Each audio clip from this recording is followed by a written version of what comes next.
Urban immunity సరిగ్గా లేవు దేశంలో भारत की यात्रा की गति को और तेज करेंगे। साथियों, किसी भी देश की सबसे बड़ी पूंजी उसके नागरिक होते हैं। बीते वर्षों में हमारी सरकार ने देश के नागरिकों के सामर्थ्य को बढ़ाने पर अभूतपूर्व निवेश किया है। हमारा प्रयास स्किल, स्केल और सस्टेनेबिलिटी को निरंतर बल देने का रहा है।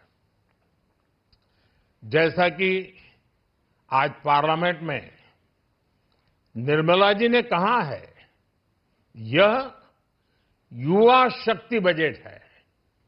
उसमें युवा की सोच भी है, युवा के सपने भी हैं, युवा का संकल्प भी है और साथ साथ युवा की गति भी है। बजट में जो प्रावधान किए गए हैं, उससे अलग अलग सेक्टर्स में लीडर्स, इनोवेटर्स और क्रिएटर्स तैयार होंगे। मेडिकल हब्स के निर्माण से, एलाइड हेल्थ प्रोफेशनल्स के माध्यम से, ऑरेंज इकोनॉमी यानी ऑडियो विजुअल गेमिंग को बढ़ावा देकर, पर्यटन को प्रोत्साहन देकर और खेलो इंडिया मिशन के माध्यम से युवाओं के लिए नए अवसरों के द्वार खुलेंगे। भारत को दुनिया का डेटा सेंटर हब बनाने के लिए टैक्स में बड़ी छूट की घोषणा भी की गई है।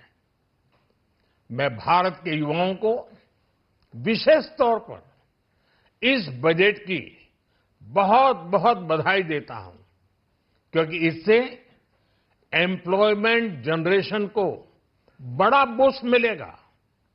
मुझे बहुत खुशी है कि इस बजट में टूरिज्म और विशेषकर नॉर्थ ईस्ट में टूरिज्म को बढ़ावा देने के लिए भी ठोस कदम उठाए गए हैं। भारत के अलग अलग राज्यों को ताकतवर बनाकर संतुलित विकास की नींव भी इस बजट में मजबूत की गई है। साथियों, हमारे देश में 10 करोड़ से ज्यादा महिलाएं सेल्फ हेल्प ग्रुप से जुड़ी हैं और बड़ा सफल अभियान रहा है।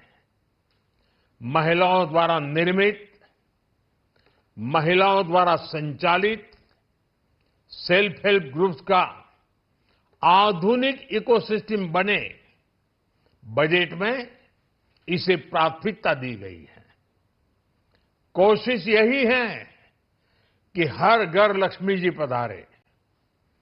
हर जिले में छात्राओं के लिए नए हॉस्टल बनाने का अभियान भी शिक्षा को सुलभ बनाएगा।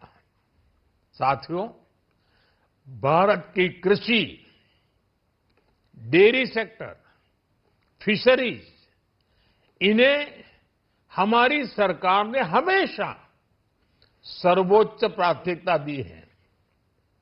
इस बजट में भी नारियल, काजू, कोको और चंदन की पैदावार से जुड़े किसानों के लिए अनेक अहम कदम उठाए गए हैं। भारत विस्तार एआई, इस टूल से किसानों को उनकी भाषा में जानकारी मिलने से उन्हें बहुत मदद मिलेगी। फिशरीज और